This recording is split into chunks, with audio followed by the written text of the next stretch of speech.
Hey friends, I am Richa. Welcome back to Parcham. हम पढ़ रहे हैं ज्योग्राफी में भी क्लाइमेटोलॉजी।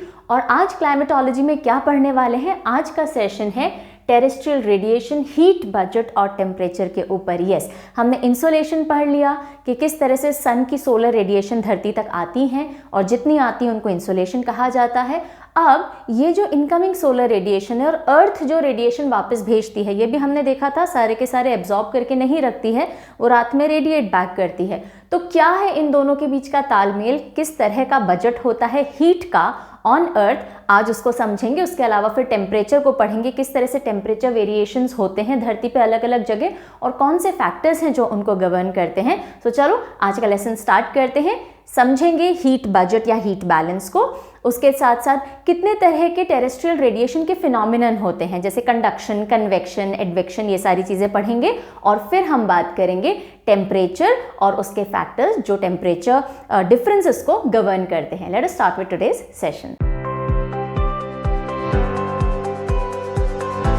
ऑलराइट, तो we'll start with understanding terrestrial radiation. Terrestrial radiation होता क्या है ये समझने से शुरुआत करेंगे। आपको स्लाइड पे सब कुछ इंग्लिश में लिखा हुआ दिख रहा है, मैं समझाते हिंदी में चलूंगी। और जो आपको पीपीटी अवेलेबल होगी या पीडीएफ अवेलेबल होगी राधा, आपको ये वेबसाइट पे भी मिल जाएगी parchamclasses.in पे।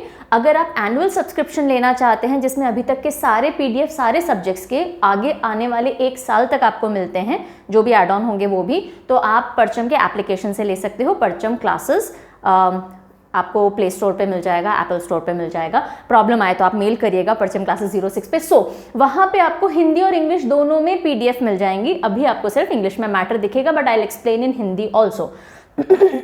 ठीक है, शुरुआत करते हैं। टेरेस्ट्रियल रेडिएशन क्या होता है? देखिए, हमने बात की थी सन से रेडिएशन आता है, वो शॉर्ट वेवलेंथ्स में होता है। वेवलेंथ और फ्रीक्वेंसी समझाया था। शॉर्ट वेवलेंथ्स की सन रेज आती हैं, धरती कुछ तो रिफ्लेक्ट कर देती है, स्कैटर कर देती है, एब्जॉर्ब कर लेता है एटमॉस्फेयर थोड़ा बहुत, और थोड़ा अर्थ के सरफेस तक पहुंचता है जो अर्थ उसे अब्जॉर्ब करती है। कितना है, क्या है, वो अभी सब आगे देखेंगे।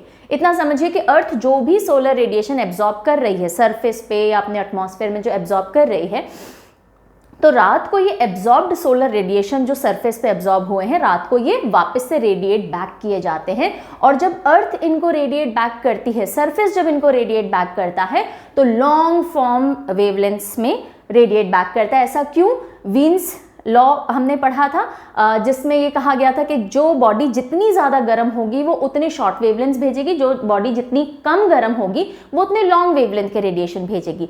तो सन के कंपैरिजन में अर्थ के रेडिएशन कैसे होते हैं? लॉन्ग होते हैं। यहाँ तक हम सारी बात कर चुके थे, मैंने एक बार कनेक्ट आपको करवा दिया। अब जब अर्थ अपने रेडिएशन भेजती है तो वो रेडिएशन क्या कहलाते हैं? Terrestrial radiation. Terrestrial is related to earth, extraterrestrial something outside of earth, terrestrial is related to earth. तो ये रेडिएशन कौन से हैं? जो अर्थ भेजती है। समझ में आ गया कौन से रेडिएशन होंगे? सन से मिले, हमने एब्जॉर्ब किए और अब हम उनको बाद में भेजेंगे, और वो लॉन्ग वेवलेंथ फॉर्म में होंगे। बिकॉज धरती का टेम्परेचर सन के मुकाबले कम होता है, इसलिए धरती जो रेडिएशन भेजती है वो लॉन्ग वेवलेंथ होते हैं। ठीक है, चलो आप पढ़ लेते हैं। एक बार समझ में आ गई कहानी तो कोई प्रॉब्लम नहीं है।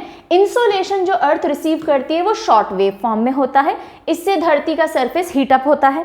ओके कितना होता है, कितना रेडिएशन आया, कितना बाहर गया, वो सब हीट बैलेंस या हीट बजट में पढ़ेंगे। अभी रुक जाइएगा, ब्रीफिंग हमने पहले भी ली थी।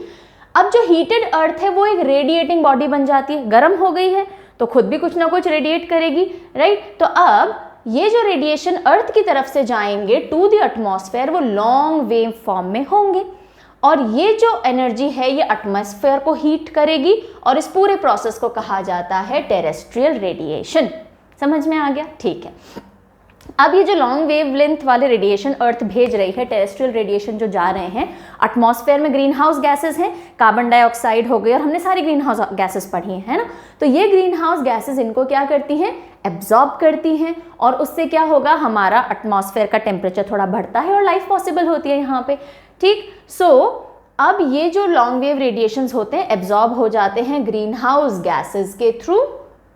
All right, and atmosphere is indirectly heated by Earth's radiation. Atmosphere दो तरह के रेडिएशन एब्जॉर्ब करता है, एक जो सन से आ रहे हैं, इंसोलेशन का कुछ परसेंटेज एब्जॉर्ब करता है, और जो टेरेस्ट्रियल रेडिएशन धरती से जा रहे हैं उनका भी कुछ परसेंटेज अब्जॉर्ब करता है और इससे एटमॉस्फेयर गर्म बना रहता है। लेकिन अगर ग्रीन हाउस गैसेस ज़्यादा हो जाएंगी तो ज़्यादा एब्जॉर्प्शन होगा, टेम्परेचर ज़्यादा बढ़ जाएगा, ग्लोबल वार्मिंग होगी। ये सारी बातें अब लिंक समझ में आ पा रहा है? Okay, finally the amount of heat received from the sun and return to space. अब हीट बैलेंस जो आप आगे पढ़ोगे वो क्या है, कितनी हीट आई और कितनी स्पेस में भेजी गई, इनका जो बैलेंस होता है, जो नेचुरली नेचर डिसाइड करता है, हम नहीं डिसाइड कर सकते, उसको कहा जाता है हीट बैलेंस। यानी कि इंसोलेशन और टेरेस्ट्रियल रेडिएशन के बीच का जो तालमेल है उसको हीट बैलेंस कहा जाता है। So heat receive from sun, that is insolation, and one which is return to space maintain a constant temperature at earth surface. ऐसा नहीं है कि धरती धीरे धीरे गर्म होती जाएगी और बुड़ुम फूट जाएगी, राइट। सो अर्थ अपना टेम्परेचर कांस्टेंट रखती है क्योंकि इसमें हीट बैलेंस का एक कॉन्सेप्ट चलता है। और वही यहाँ लिखा गया है कि जो ये पूरा फिनोमिनन है कि कितना इंसोलेशन आएगा, कितना टेरेस्ट्रियल रेडिएशन बाहर जाएगा, इसमें एक बैलेंस है जिसकी वजह से जो अर्थ का टेम्परेचर है वो कांस्टेंट बना रहता है और इसको कहा जाता है, इस पूरे फिनोमिनन को, हीट बैलेंस। हाँ, और अब ये पढ़ना शुरू करें इससे पहले कुछ एक पॉइंट्स हमें समझने ज़रूरी हैं। इंसोलेशन के बारे में सब कुछ पढ़ लिया, लेकिन अब ये जो रेडिएशन बाहर जाता है तो ये जो हीट है धरती की किस किस फॉर्म में एटमॉस्फेयर तक पहुंचती है वो देखना ज़रूरी है। तो उसके लिए समझेंगे heating and cooling of atmosphere.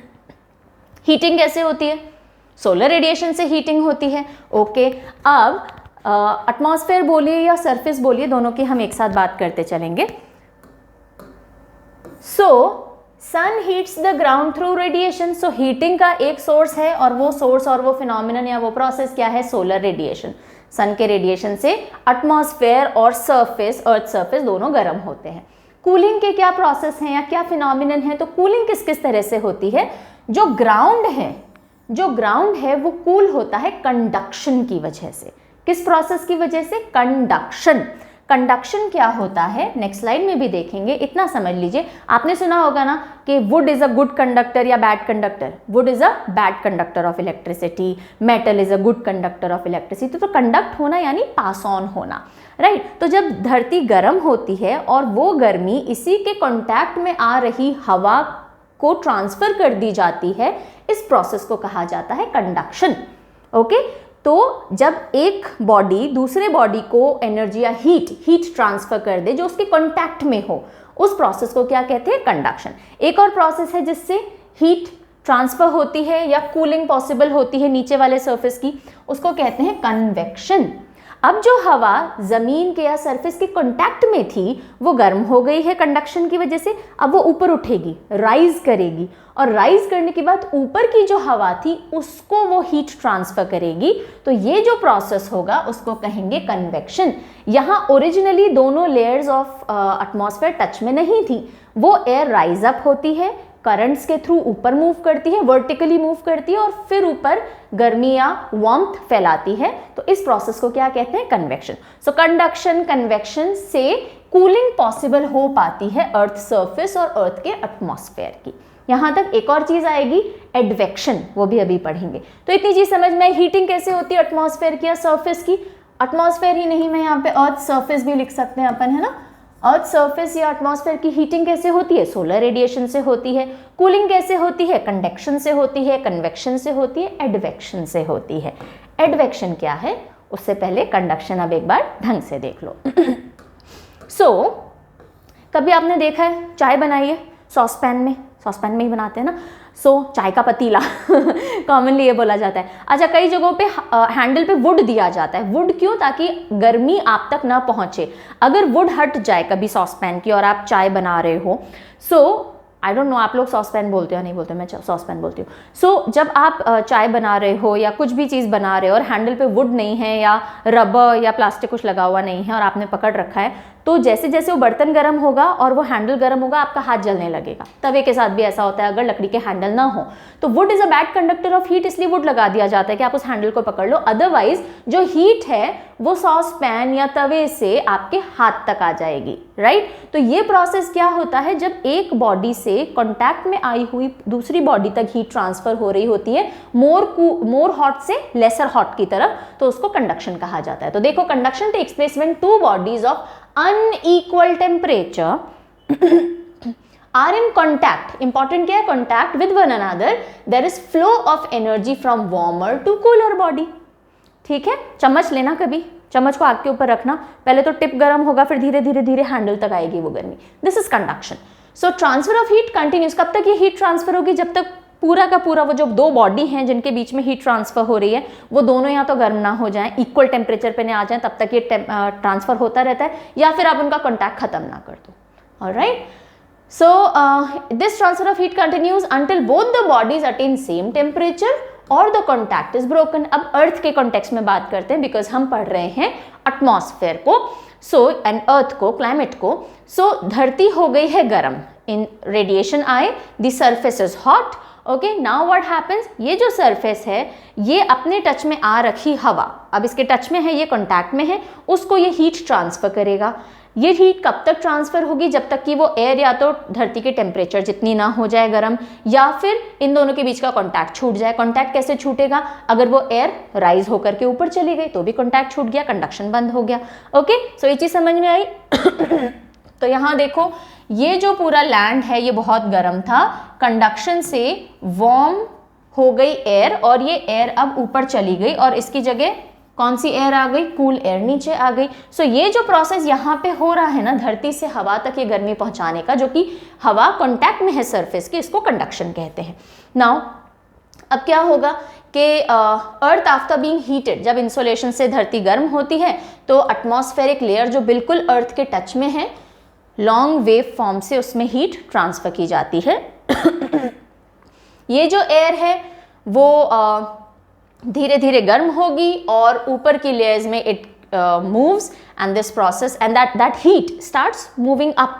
और ये देखो, ये सरफेस था, ये पूरी हवा है यहाँ पे, है ना, तो यहाँ से हीट बस ट्रांसफर हो रही है, it is just getting transferred, अभी कुछ भी वर्टिकल मूवमेंट नहीं है। ये गर्म था, उसकी वजह से ये वाली लेयर गर्म हुई, ये लेयर गर्म हुई, और इस वजह से जो पूरा एरिया गर्म हुआ है, यहाँ पे कंडक्शन ने अपना रोल प्ले किया है। Conduction is important in heating the lower layers of atmosphere. Conduction सिर्फ लोअर लेयर्स ऑफ एटमॉस्फेयर तक होता है, अपर लेयर्स पे जाने के लिए कौन सा प्रोसेस काम में आएगा, कौन सा फिनोमिनन प्ले में आता है, कन्वेक्शन, क्योंकि अब जो एयर है अब वो ऊपर की तरफ राइज होना शुरू होगी और कांटेक्ट धीरे धीरे छूटेगा।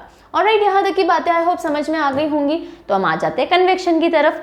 कन्वेक्शन क्या होता है, कॉन्सेप्ट बिल्ड करने बहुत जरूरी है, एग्जाम में क्वेश्चंस कभी भी गलत नहीं करोगे if your concepts are clear. So convection क्या होता है, देखो ये आग थी, यहाँ पे ये जो बर्तन है ये गर्म हो गया, उसकी वजह से हैंडल गर्म हुआ, ये तो कंडक्शन है, ये तो हमने पढ़ लिया। अब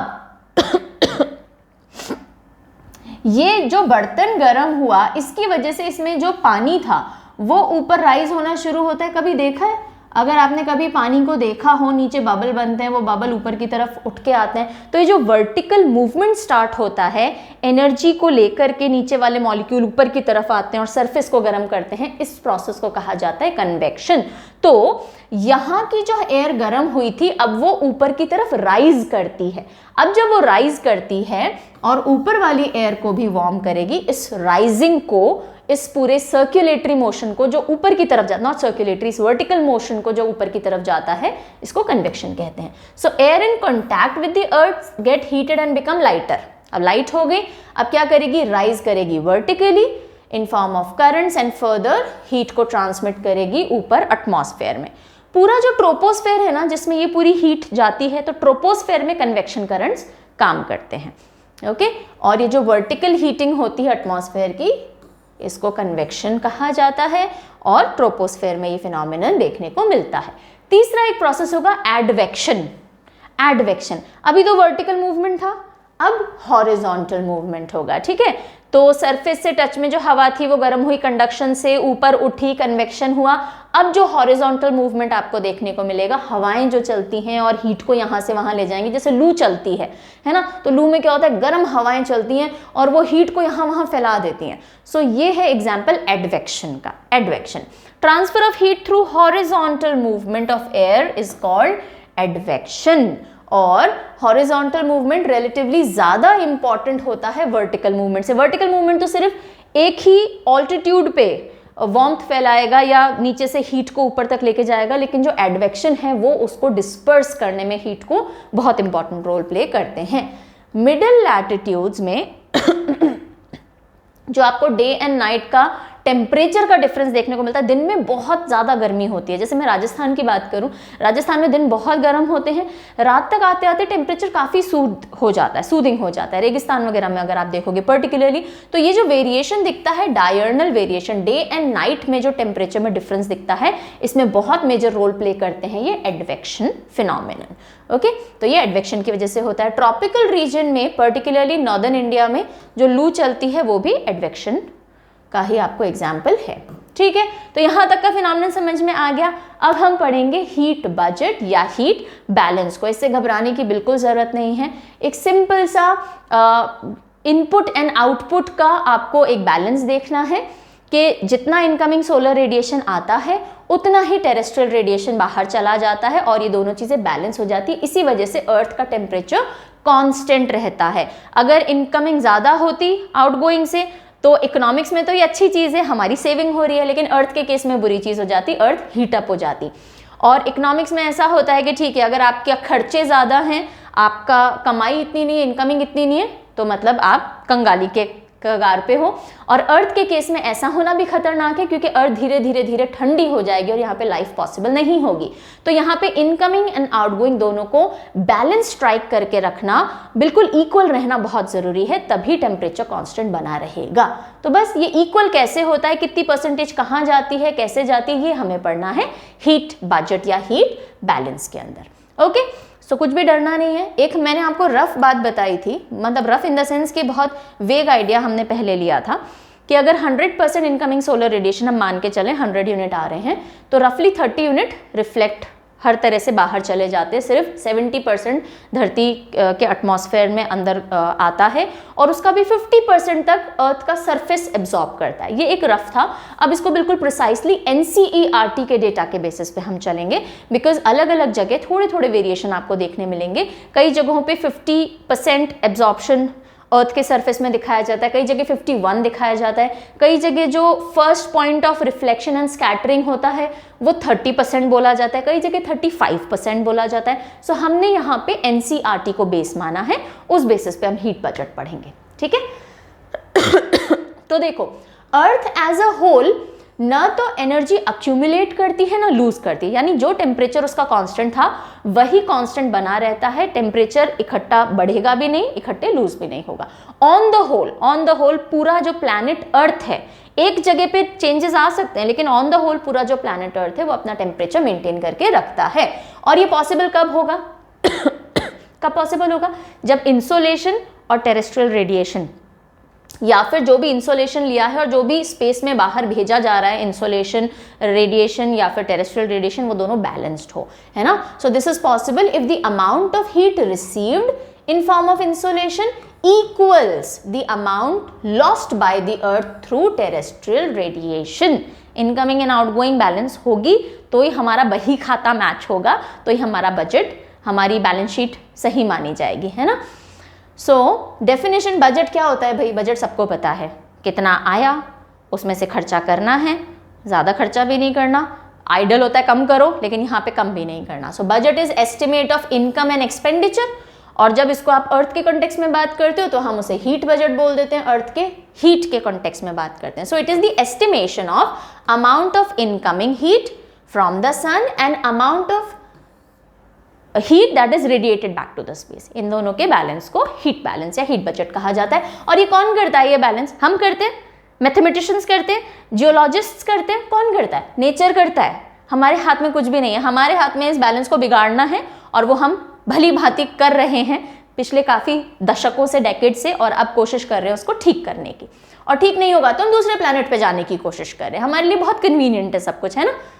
होना नहीं चाहिए आइडियली, पर ठीक है, प्लान बी हमारे पास है, ठीक नहीं कर पाए तो चलो मार्स पे, है ना। चलिए आ जाइए वापस। तो ये जो इनकम और एक्सपेंडिचर का पूरा तालमेल रहेगा वो इक्वल रहना चाहिए इन केस ऑफ अर्थ। जितना इनकमिंग आ रहा है उतना ही आउटगोइंग होना चाहिए, वरना ओवर हीटिंग हो जाएगी या फिर कूलिंग हो जाएगी, ओवर कूलिंग हो जाएगी। दोनों ही केसेस में लाइफ डेंजरस हो जाएगी, लाइफ के लिए डेंजरस होगा। नाउ अगर हम ये मान के चलें कि जितने रेडिएशन, जो इंसोलेशन हमारे पास सन का आता है, अगर वो 100 यूनिट्स है, अगर हम उसको 100 यूनिट मान के चलें, जब एटमॉस्फेयर में से इंसोलेशन धरती तक पहुंच रहा होता है तो 2-3 एक्टिविटीज होती है, हमने पहले भी पढ़ा है। या तो स्कैटरिंग हो जाएगी, फैला दिया जाएगा उस रेडिएशन को, जिसकी वजह से आपको स्काई में कलर देखने को मिलता है अलग अलग, मेजरली ब्लू।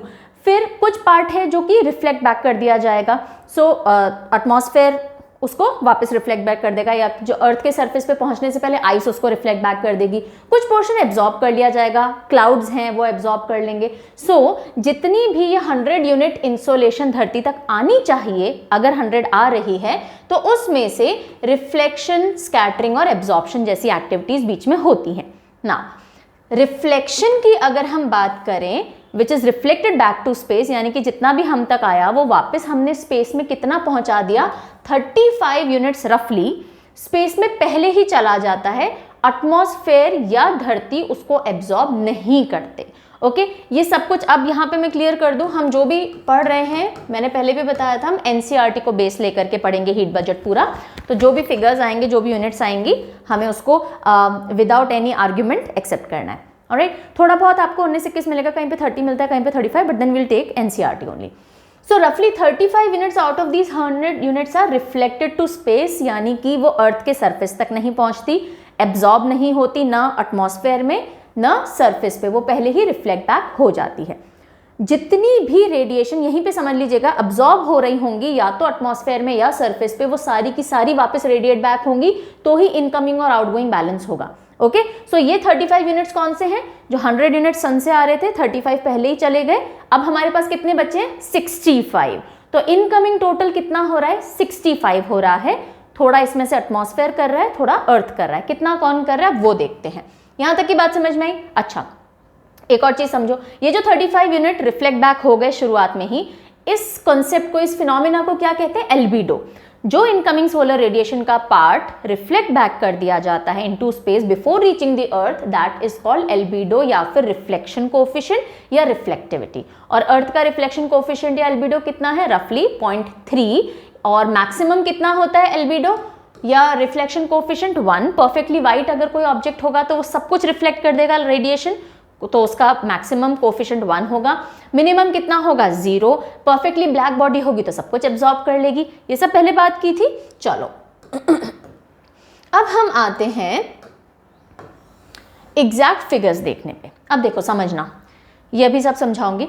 35 यूनिट्स जो रिफ्लेक्ट बैक हो रहे हैं, वो भी किसने कितने परसेंटेज रिफ्लेक्ट किए या स्कैटर किए, वो भी हम फटाफट से देखेंगे। फिर 65 का क्या हुआ वो भी देखेंगे। ओके, सो एक एक करके देखते चलो।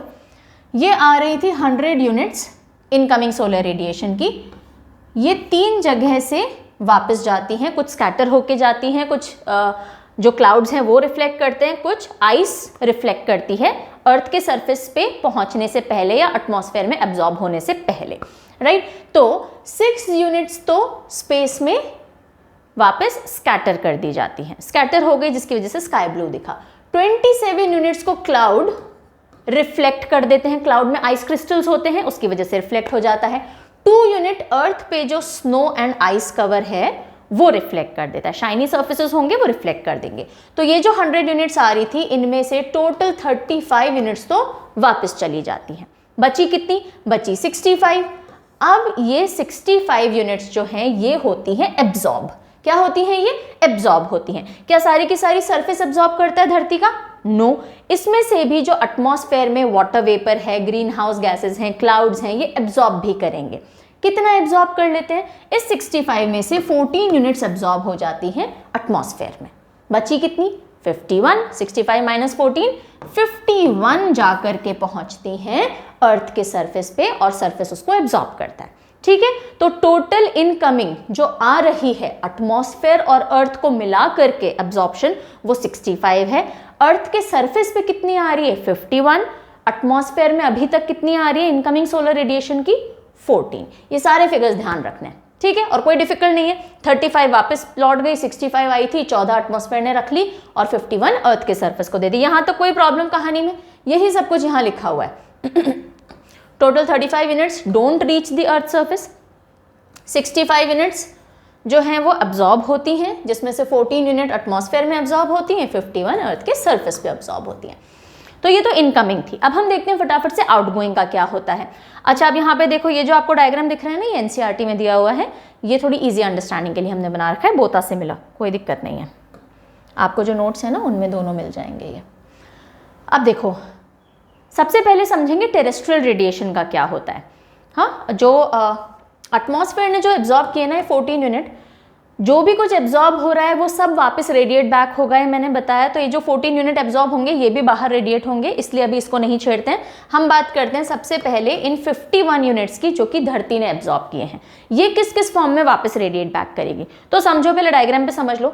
ये जो 51 यूनिट्स एब्जॉर्ब किए हैं धरती के सरफेस ने, तो इसमें से सीधे सीधे 23 यूनिट्स वो पहले रिफ्लेक्ट करती है, रेडिएट करती है, रेडिएट नॉट रिफ्लेक्ट, रेडिएट करती है। 23 यूनिट्स वो रेडिएट करती है, लॉन्ग वेव रेडिएशन है। लेकिन अब एटमॉस्फेयर फिर पिक्चर में आता है। एटमॉस्फेयर इंसोलेशन को भी एब्जॉर्ब करेगा तो टेरेस्ट्रियल रेडिएशन को भी एब्जॉर्ब करेगा। तो इस 23 का जो 6 यूनिट है ये कौन एब्जॉर्ब कर लेता है? मैं इसको जूम करके दिखाती हूँ, थोड़ा सा ढंग से आपको क्लियर होगा। चलो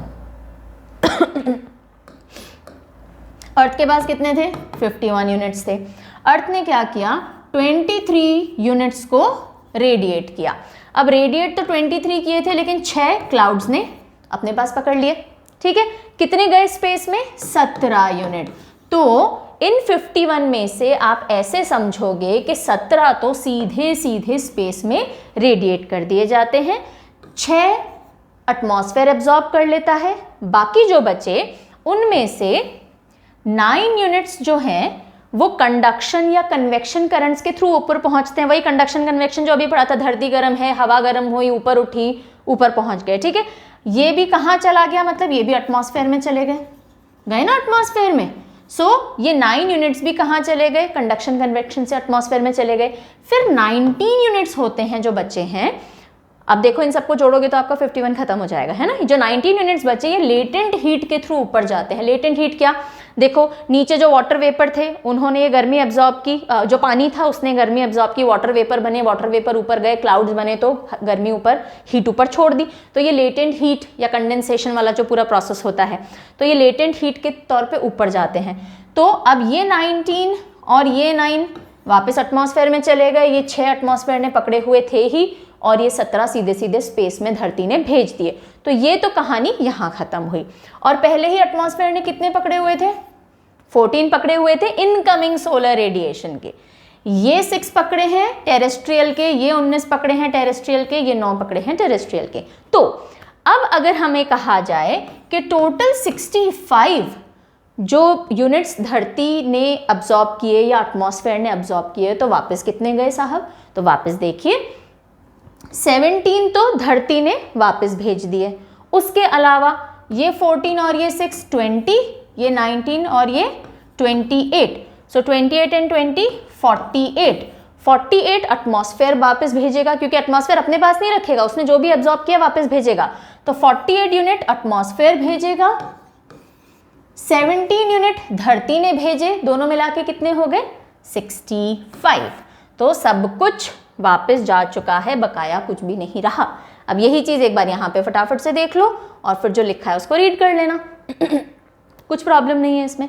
देखो, ये 51 थे, 51 में से 23 धरती ने भेजे, जिसमें से 6 एटमॉस्फेयर ने अपने पास रख लिए, 17 ऊपर जाने दिए, 9 कन्वेक्शन टर्बुलेंस कंडक्शन से ऊपर एटमॉस्फेयर में चले गए, 19 कंडेंसेशन से एटमॉस्फेयर में रह गए, वाटर वेपर ने पकड़ के रखा था, है ना।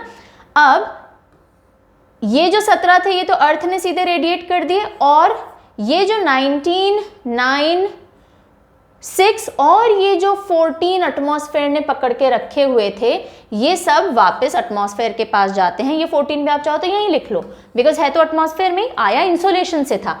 तो ये सब एटमॉस्फेयर वापस भेजता है। दिस टोटल्स 48 और इन दोनों को टोटल करोगे तो हो जाएगा 65 और टोटल आया कितना था, धरती के पास आया था 51, एटमॉस्फेयर में था 14, यानी 65 इनकमिंग था और 65 आउटगोइंग हो गया और ये हो गया हमारा हीट बैलेंस या heat budget.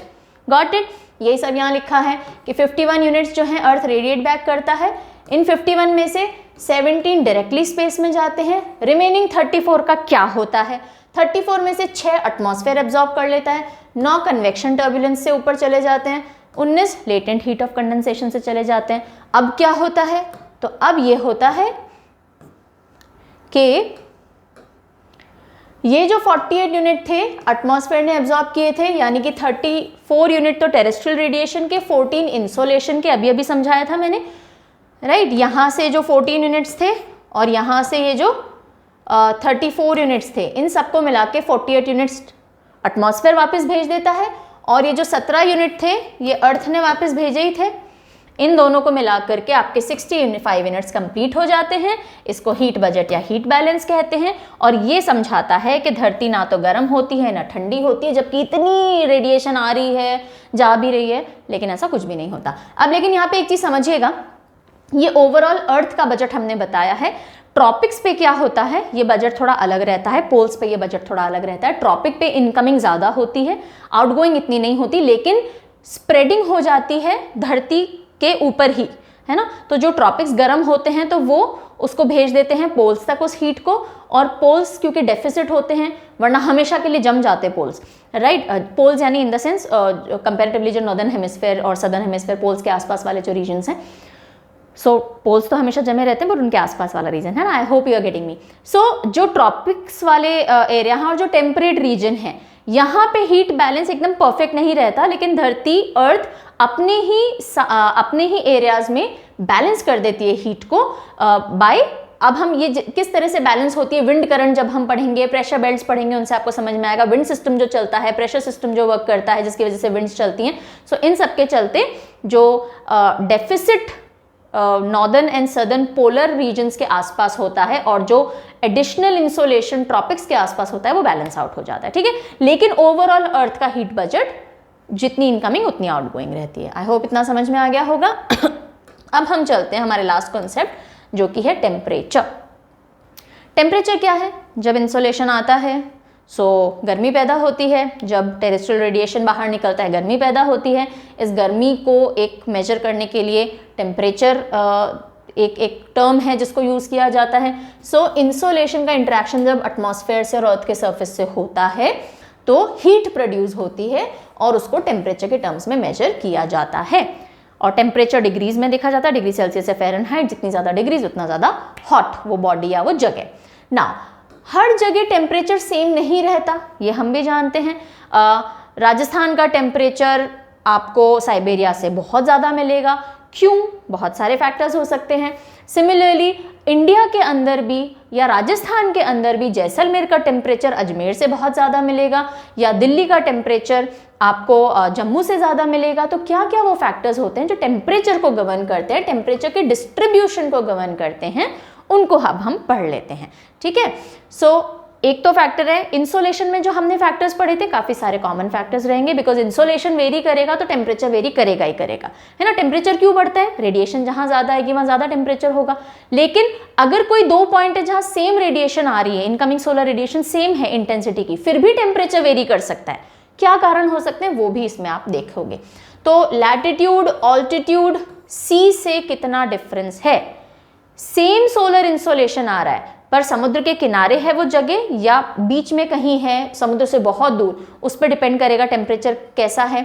Wind and ocean currents पर डिपेंड करेगा। सेम लेवल ऑफ इंसोलेशन आ रहा है, लेकिन अगर ठंडे ओशन करंट्स हैं वहाँ पे तो टेम्परेचर अलग होगा, हॉट ओशन करंट्स हैं तो टेम्परेचर अलग होगा, ठीक है। लोकल एस्पेक्ट्स भी होते हैं कुछ, वहाँ पे वेजिटेशन कैसी है, वहाँ की मिट्टी किस तरह की है, वहाँ लोकल विंड्स क्या चलती हैं, इन सब का भी टेम्परेचर पे असर पड़ता है। तो अब हम देख लेते हैं इन फैक्टर्स को वन बाय वन। लैटिट्यूड से टेम्परेचर कैसे वेरी करेगा भाई? इंसोलेशन वेरी करता है लैटिट्यूड से, हम पढ़ चुके हैं। अर्थ टिल्टेड होती है, जो जैसे जैसे आप हायर लैटिट्यूड्स पे जाओगे, हायर इन द सेंस जैसे जैसे आप ये 0 डिग्री इक्वेटर है और ये 90 डिग्री लैटिट्यूड है ना, तो ये हायर हो गए। तो जैसे जैसे आप टुवर्ड्स दी पोल्स जाओगे, जो सन की रेज है वो इंक्लाइन हो जाती है, उनकी इंटेंसिटी कम यानी इंसोलेशन कम तो टेम्परेचर कम, तो इसीलिए इक्वेटर और ट्रॉपिक्स पे ज़्यादा टेम्परेचर देखने को मिलेगा, टुवर्ड्स दी पोल्स आपको टेम्परेचर कम देखने को मिलेगा। ये पूरी बात हम पहले कर चुके हैं, तो वापस से रिपीट नहीं करेंगे, रेफरेंस के लिए यहाँ लिखा हुआ है और बाद में आप PDF लेना चाहे ले सकते हो, आपको स्क्रीनशॉट लेना है तो वो भी आप ले लो। ओके, चलिए ऑल्टीट्यूड जैसे जैसे आप ऊंचाई पे जाओगे, लैटिट्यूड तो था कि आप टुवर्ड्स दी पोल्स जा रहे हो, अब ऊंचाई पे सी लेवल से कितना ऊपर जा रहे हो उसको बोलते हैं ऑल्टीट्यूड। जैसे जैसे ऊपर जाओगे टेम्परेचर क्या होता है, कम होता है। एवरी 1000 मीटर्स पे 6.5 डिग्री सेल्सियस टेम्परेचर की गिरावट दर्ज होती है, इसको हम लैप्स रेट बोलते हैं, है ना। ये क्यों होता है, टेरेस्ट्रियल रेडिएशन है सोर्स। सो जब टेरेस्ट्रियल रेडिएशन निकल रहा होता है तो जो एटमॉस्फेयर है वो जो धरती के पास रहेगा वो गर्म होगा, जैसे जैसे आप ऊपर जाओगे टेरेस्ट्रियल रेडिएशन में कमी आएगी और टेम्परेचर गिरेगा, सिंपल।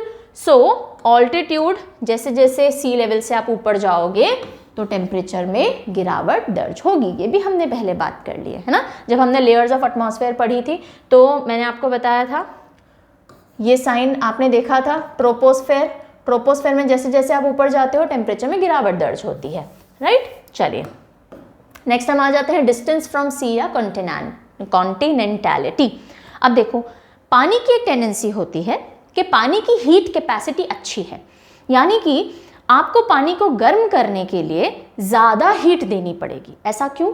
क्योंकि इसका स्पेसिफिक हीट जो होती है पानी की, स्पेसिफिक हीट हायर है ड्राई सॉइल के मुकाबले। अब स्पेसिफिक हीट क्या होती है वो अभी अपन देखेंगे। आम शब्दों में ये समझो कि थोड़े से एक यूनिट ऑफ वाटर को गर्म करने के लिए 1 डिग्री तक आपको कितनी हीट देनी है, कितनी कैलोरी, उसको बोलते हैं स्पेसिफिक हीट। तो टेम्परेचर एक जगह का उसकी लोकेशन से इन्फ्लुएंस होता है कि वो समुद्र के कितना पास है या कितना दूर है। जो समुद्र के ज़्यादा पास होगी उनमें समर्स और विंटर्स के टेम्परेचर में बहुत डिफरेंस देखने को नहीं मिलता। जैसे आपने बॉम्बे में आप देखते हो, गोवा में आप देखते हो, वहाँ विंटर्स बहुत चिलिंग नहीं होते हैं। लेकिन आप दिल्ली देखो, दिल्ली समुद्र से बहुत दूर है तो गर्मियों में बहुत गर्मी है, सर्दियों में बहुत सर्दी है, राइट। अगर आप राजस्थान की बात करो, दिन और रात के टेम्परेचर में बहुत फर्क है, जबकि पूना में ऐसा नहीं है। सो जो समुद्र के जितना पास होगा उतनी उसमें टेम्परेचर वेरिएशन कम देखने को मिलेगा। टेम्परेचर वेरिएशन यानी कि कितना टेम्परेचर बार बार चेंज हो रहा है, टेम्परेचर की एक्सट्रीम्स कम देखने को मिलेगी। क्योंकि जो सी है वो देरी से गर्म होती है, देरी से ही ठंडी होती है। ओके, अब ऐसा क्यों होता है वो अभी मैं आपको समझाऊंगी। उसके 2 रीजन हैं ऐसा क्यों होता है। पहला, स्पेसिफिक हीट जो पानी की है वो ड्राई लैंड के मुकाबले ज़्यादा होती है, और दूसरा रीज़न ये है कि पानी की मिक्सिंग हो पाती है लेयर बाय लेयर, क्योंकि पानी लिक्विड फॉर्म में है, ऊपर की सतह गर्म हुई तो नीचे का ठंडा पानी के साथ वो हीट नीचे नीचे नीचे नीचे जाती जाती है, और ऊपर वाले का टेम्परेचर कम हो गया, फिर वो हीट एब्जॉर्ब करेगा, नीचे भेज देगा, और हीट दे दो और हीट दे दो, मुझे फ़र्क ही नहीं पड़ रहा इतना। तो ये पानी की टेंडेंसी है, जबकि धरती का क्या एकदम ठोस है, गर्मी आई हम जल गए। ओके, सो ये मैंने आम शब्दों में समझाया। अब देख लो specific heat of water. Specific heat होती है amount of heat energy it takes to raise, और लोअर भी लिखा है मैंने, इसको मैं समझाऊंगी, है ना, रुक जाओ। सो अभी सिर्फ रेज पढ़ो। The amount of heat energy it takes to raise the temperature of 1 gram of a substance और 1 unit of a substance by 1 degree Celsius, उसको कहते हैं स्पेसिफिक हीट। तो स्पेसिफिक हीट यानी कितनी गर्मी चाहिए भाई 1 ग्राम या 1 यूनिट ऑफ वाटर को 1 डिग्री तापमान ऊंचा करने के लिए, उसको कहते हैं हम स्पेसिफिक हीट। अब लोअर क्यों लिखा है? कितनी हीट जाए तब जाके 1 डिग्री टेम्परेचर कम होगा, ठीक है। कितनी एनर्जी जानी या निकालनी पड़ेगी तब जाके टेम्परेचर इतना गिरेगा 1 यूनिट ऑफ वाटर का। स्पेसिफिक हीट इसलिए रेज और लो लिखा जाता है। अधिकतर जगह पे आपको सिर्फ रेज देखने को मिलेगा, पर लो भी इसी कॉन्टेक्स्ट में काम में आता है, ठीक है। तो भाई जब एनर्जी धीरे धीरे क्यों ठंडा होता है? बिकॉज एनर्जी लूज धीरे धीरे करता है, और धीरे धीरे एनर्जी गेन कर रहा है एकदम से, इसलिए हीट अप नहीं होता। एनर्जी आने दो, मेरे तो काम ही नहीं आई, और आज चाहिए और चाहिए और चाहिए और चाहिए, मतलब ज़्यादा एनर्जी रिसीव करेगा तो गर्म होगा पानी, ज़्यादा एनर्जी लूज करेगा तो ठंडा होगा पानी, इसलिए स्पेसिफिक हीट इसकी हाई होती है। तो स्पेसिफिक हीट 1 कैलोरी पर ग्राम पर डिग्री सेल्सियस है पानी की, और लैंड को इसकी 1/3 एनर्जी चाहिए बस, है ना, 1/3 एनर्जी में वो हम तो एकदम उबल गर्म हो जाते हैं। फिर मिक्सिंग ऑफ अपर ओशन मैंने आपको समझाया, जैसे सरफेस हीट अप हुआ, पानी ने अपना जो हीट है वो नीचे वाली लेयर्स में भेज दी। लैंड के साथ ऐसा नहीं हो पाता, इसलिए जल्दी गर्म हो जाता है लैंड, और पानी देर से गर्म होता है। तो समरी क्या है, हीट कैपेसिटी अच्छी है पानी की, और इसलिए नैरो रेंज में टेम्परेचर वेरी करता है। गर्मियों में ना बहुत ज़्यादा गर्म होगा, सर्दियों में ना तो बहुत ज़्यादा ठंडा होगा। डायर्नल टेम्परेचर डिफरेंस भी ज़्यादा देखने को नहीं मिलता है, यानी दिन और रात के टेम्परेचर भी बहुत वेरी नहीं करेंगे। ओके, फिर हम आते हैं और कौन सी चीज़ है जो कि टेम्परेचर को अफेक्ट करती है, विंड एंड ओशन करंट्स। अब देखो धरती पे अभी हम विंड सिस्टम जब पढ़ेंगे तो अच्छे से समझ में आएगा, बहुत तरह की विंड्स चलती हैं, ईस्टर्लीज चलती हैं, वेस्टर्लीज चलती हैं। सो जैसे कि एक एग्जाम्पल लें हम, अगर कहीं पे ठंडी हवाएं चल रही हैं, राइट, तो वहाँ का टेम्परेचर कंपेरेटिवली ठंडा कर देंगी, इंसोलेशन उतना ही आ रहा हो भले से। और वहीं पे अगर गर्म हवाएं चल रही हैं, इंसोलेशन उतना ही है तो गर्म कर देंगी। जैसे कि हम बात करें वेस्टर्लीज की,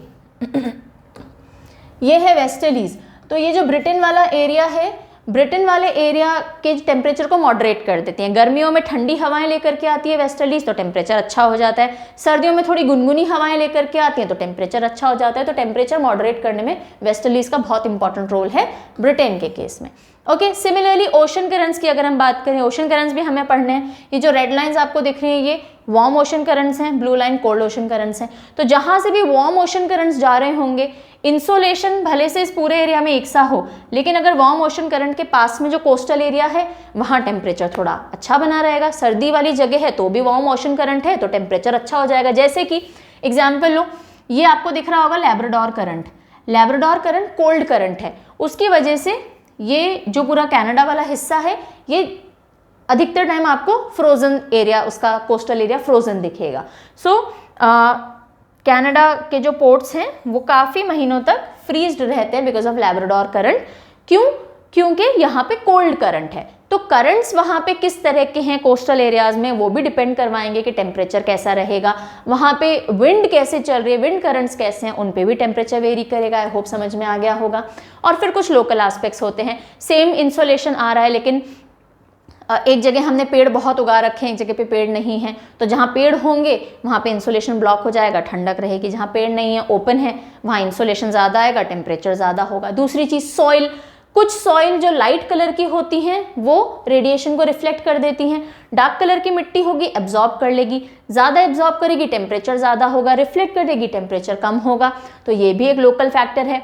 फिर कुछ लोकल विंड्स होती हैं जैसे कि लू नॉर्दर्न इंडिया में देखने को मिलती है, और कुछ और लोकल विंड्स हैं जैसे कि फाइन, मिस्ट्राल। अब यहाँ पे क्वेश्चन है आपके लिए, पूरी वीडियो में क्वेश्चन नहीं पूछा मैंने, बताइए फाइन और मिस्ट्राल कहाँ की लोकल विंड्स हैं। ओके, सो ये लोकल विंड्स हैं। जैसे मिस्ट्राल की अगर हम बात करें तो नहीं, आप ही मुझे बताओगे, मैंने आपसे क्वेश्चन पूछा ना कहाँ की है।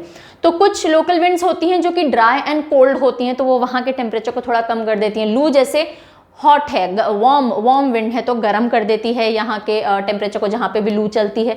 सो इस तरह से कुछ लोकल एस्पेक्ट्स भी होते हैं जो टेम्परेचर के अंदर वेरिएशंस लेकर के आते हैं। सो आज की क्लास में क्या क्या पढ़ा? आज की क्लास में हमने देखा कि टेरेस्ट्रियल रेडिएशन क्या होता है। सन से तो रेडिएशन आ गया, इनकमिंग सोलर रेडिएशन, इंसोलेशन, धरती भी रिफ्लेक्ट बैक करती है, उसको कहते हैं टेरेस्ट्रियल रेडिएशन। अलग अलग तरह से भेजती है, कंडक्शन से भी, कन्वेक्शन से भी, एडवेक्शन भी हमने समझा।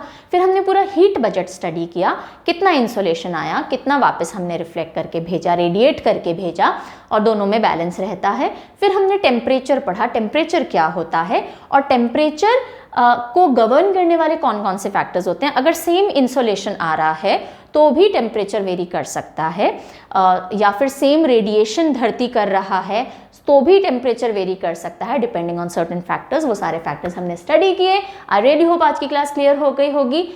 एक दिन छोड़ के अगले दिन, दैट इज आज ट्यूसडे है, थर्सडे को मिलते हैं अगले सेशन के साथ ऑन ज्योग्राफी। मीनवाइल दूसरे करंट एंड स्टैटिक टॉपिक्स पढ़ेंगे। Take very good care of yourself. Bye bye.